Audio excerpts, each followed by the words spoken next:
Now we're going to look at Emma's track. Remember her? She's the one who wants to go engineering. So Emma's pathway is going to be very similar again to our other two students we've seen so far. However, she's going to be going for a very different degree. So we're going to go towards academics again.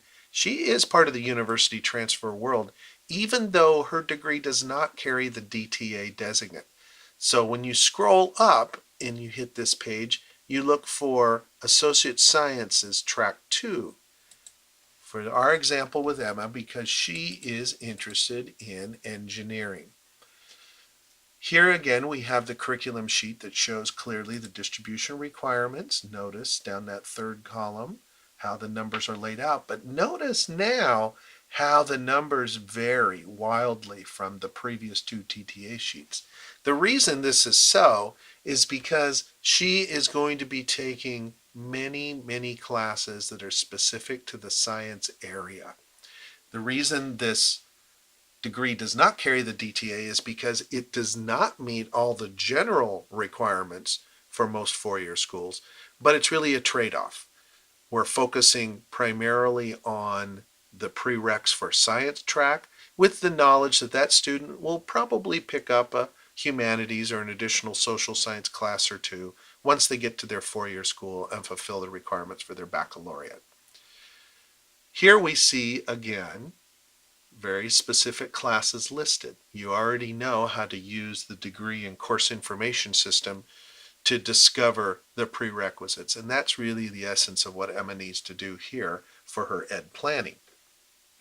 She's got some very common things. Again, if we started with the assumption that she uses the same set of compass scores as our other two students, English 101, Math 54, notice here she's got Math 151. She's going to be carrying several classes. So let's plot those out on her ed planning sheet.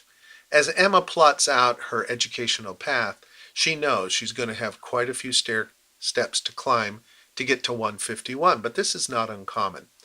So using her beginning scores of Math 54, we have already discovered that we know next is 96. For her, next will be 98. After 98, 141, Math 142. And then once she successfully completes 142, now she's ready for her Math 151. She must take 151 and pass it successfully before she can hit 152. So in fact, you see now that we have plotted out 5 consecutive quarters just with math. This is the basics then of what any healthy and successful education plan looks like. Is simply a pathway, a step-by-step sequence of courses that one needs to complete in order to satisfy the degree requirements.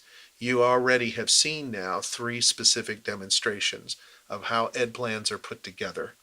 So you are getting solid experience in playing with those key 3 concepts of distribution requirements, prerequisites, and then sequence of classes. While you're monitoring all of that, that is the key really in completing your ed plan.